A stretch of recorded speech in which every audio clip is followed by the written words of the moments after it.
तो ये देखिए हमारी रोटियां बनकर तैयार हैं और मैंने दिखाया आपको कि कितनी फूली हुई रोटियां बनी हैं, एकदम से बहुत फूली और सॉफ्ट कितनी है मैं आपको दिखा दूं।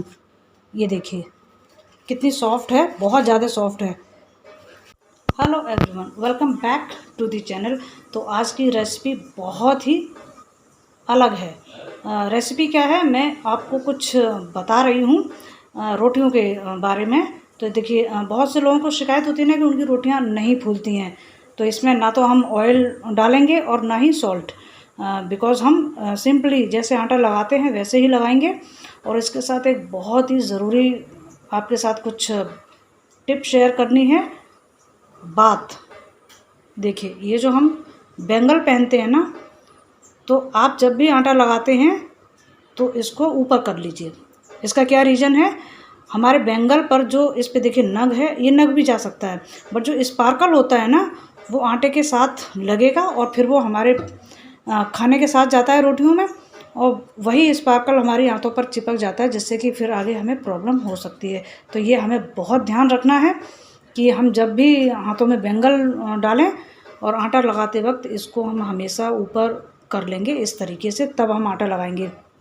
तो टिप मैं आगे बताऊंगी आपको कि रोटियां फूलने का और ना फूलने का मेन रीज़न क्या होता है। तो इसमें हम ऑयल और सॉल्ट, जैसे कि मैंने बताया, ऐड नहीं करेंगे, बिकॉज़ हम हेल्दी खाना बना रहे हैं, इसमें ऑयल की कोई ज़रूरत नहीं है। और सॉल्ट मैं इसलिए ऐड नहीं करूँगी कि बीपी बहुत हाई रहता है, तो मेरे यहाँ बीपी हम लोगों का हाई रहता है, तो मैं इसमें सॉल्ट ऐड नहीं करूँगी। हाँ, लो बीपी की प्रॉब्लम है तो आप बिल्कुल सॉल्ट ऐड कीजिए, बट आप सेंधा नमक यूज़ कीजिए तो ज़्यादा अच्छा है। तो इसको हम लगाएंगे कैसे, सबसे पहले हम क्या करेंगे, इस तरीके से आटे को थोड़ा फैला लेते हैं।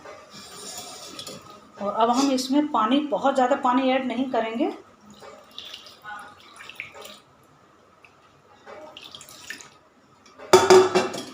और इस तरीके से हम इसे लगाना शुरू करते हैं और इसका एक बहुत बढ़िया डो बनाकर तैयार करना है हमें, सॉफ्ट सा।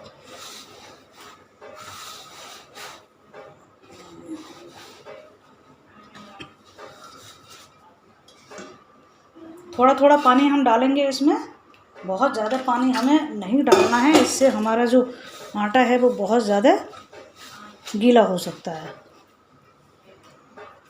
ये देखिए ये एक रफली डो बनकर तैयार हुआ है, बट अभी ये रोटियों के लायक नहीं है। तो अब यहाँ से हमारा जो प्रोसीजर है ना आटा बढ़िया लगाने का, वो शुरू होता है, जिससे कि हमारी रोटियाँ अच्छे से फूलती हैं।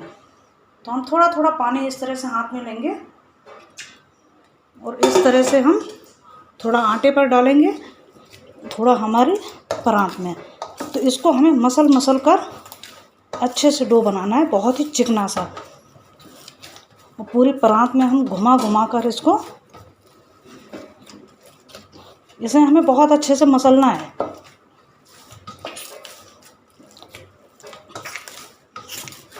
कभी कभी ना बहुत रफली जो डो बनकर तैयार होता है ना, बहुत से लोग मैंने देखे हैं कि बहुत रफली डो बना देते हैं, परात में बहुत सारा आटा लगा रहता है और जो डो होता है ना उसमें चिकनाहट बिल्कुल नहीं होती है। उससे भी हमारी रोटी ना तो सॉफ्ट बनेगी, ना टेस्टी, और ना ही वो ढंग से फूलती है। और उससे मेन रीज़न क्या होता है उससे, कि हमारा जो, मैं रीज़न बोल रही हूँ सॉरी, उससे जो दिक्कत होती है कि हमारा पेट खराब होता है। फिर ये आप कभी भी देखिएगा कि रोटी आपकी मोटी बनी है या रफली आटे से बनी है तो आपका पेट 100% ख़राब होता है। तो ये देखिए, अब हम हाथों को थोड़ा सा पानी लगाकर चिकना कर लेते हैं।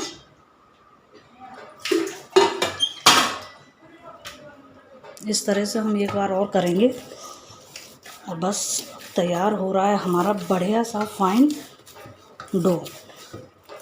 आटा जब भी हम लगाते हैं ना तो डो हमारा एकदम चिकना होना चाहिए। और सबसे अच्छी आटा लगने की पहचान पता है क्या होती है, कि आपकी परात में आटा कहीं भी लगा नहीं रहना चाहिए। तो ये देखिए परात हमारी एकदम साफ़ है। इसको हम थोड़ा घुमा घुमा कर इस तरह से कर लेंगे। ये देखिए मेरे यहाँ आटा कम लगता है तो मैं एक हाथ से लगा रही हूँ, आप चाहें तो दोनों हाथों का इस्तेमाल कर सकते हैं, बट ऐसा कुछ नहीं है कि एक हाथ से आटा लगाने से आटा अच्छा नहीं लगेगा, रोटियां फूलेंगी नहीं, ऐसा कुछ नहीं है। तो ये देखिए, ये हमारा बढ़िया फाइन सा डो लगकर तैयार हो गया है और इसे हम 10 मिनट के लिए रेस्ट पर छोड़ देते हैं। उसके बाद हम इसकी रोटियां बनाना शुरू करेंगे। अब हम पेड़े बनाना शुरू करते हैं रोटियों के लिए। तो यहाँ मैं थोड़ा सा आटा ले रही हूँ और इसको हम इस तरीके से करेंगे। आटा हमने 10 मिनट के लिए रेस्ट पर रखा था, उससे ये पूरी तरह से सेट हो गया है। और देखिए इस तरीके से हम थोड़ा कर लेंगे। इस पर हम सूखा आटा लगा रहे हैं और अब हम हमारी जो लोइयां हैं वो बनाकर तैयार करते हैं।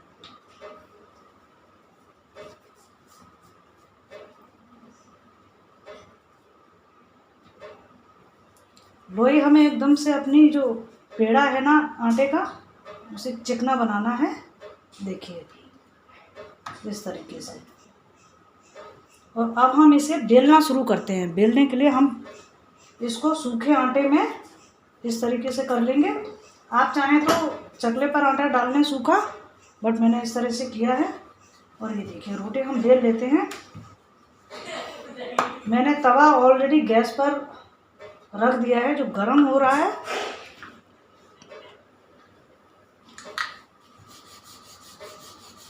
इसको देखिए, रोटी हमें बहुत हल्के हाथ से बेलनी है, ये नहीं कि उसको आप बहुत प्रेशर देकर बेला है। इसको मैंने बहुत हल्के हाथ से बेला है।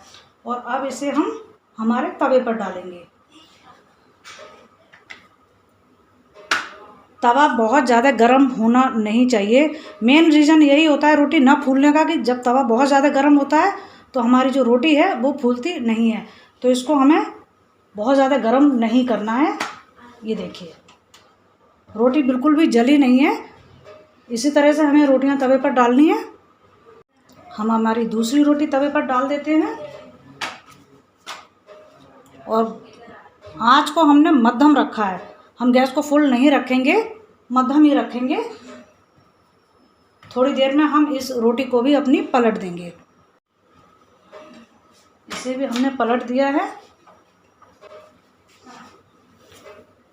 और हम हमारी ये रोटियां जो हैं इन्हें सेक लेते हैं।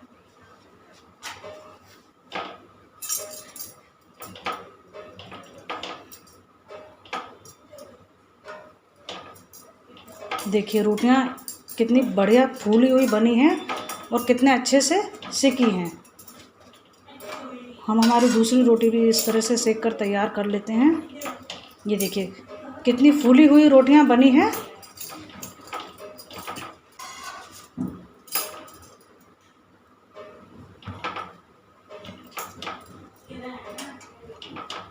ये देखिए रोटी हमारी कितने अच्छे से फूल गई है।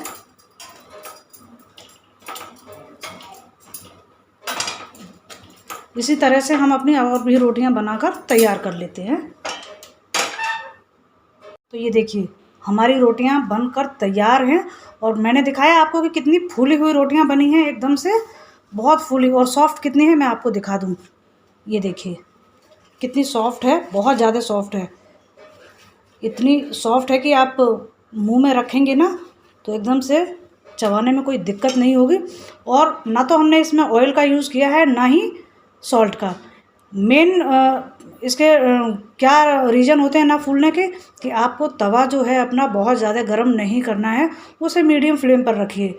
इससे क्या होता है ना कि रोटी की दोनों तरफ की परत जो होती है ना वो जल जाती है, फिर रोटी हमारी फूलती नहीं है। वो दोनों परतें जल कर आपस में चिपक जाती हैं और जब परतें चिपक जाएंगी तो वो वैसे भी नहीं फूलेगी। तो बस हमें ये ध्यान रखना है कि जो हमारा तवा है उसका जो फ्लेम है गैस का वो मीडियम रहना चाहिए। और जब हम रोटियां बेलते हैं तो हमें रोटी हल्के हाथ से बेलनी चाहिए, कभी भी उसे प्रेशर देकर नहीं बेलना है। और डो किस तरीके से लगाना है वो मैंने आपको बताया। डो को हमें चिकना कर लेना है, एकदम बढ़िया सॉफ्ट और चिकना डो तैयार करना है। जब आप इस तरह से रोटियां बनाएंगे ना तो आपकी रोटियां बिल्कुल फूलेंगी और बहुत टेस्टी भी बनेंगी और बहुत सॉफ्ट बनेंगी। तो वीडियो में आपको कुछ भी पसंद आया हो, वीडियो ज़रा भी आपके लिए हेल्पिंग रहा हो तो प्लीज़ वीडियो को लाइक शेयर एंड कमेंट करना बिल्कुल मत भूलिएगा। चैनल पर नए हैं तो प्लीज़ चैनल को सब्सक्राइब कीजिए एंड मुझे मोटिवेट कीजिए। तब तक अपना बहुत सारा ख्याल रखिएगा। जल्द ही मुलाकात होगी आपसे एक नई रेसिपी के साथ, नई वीडियो में।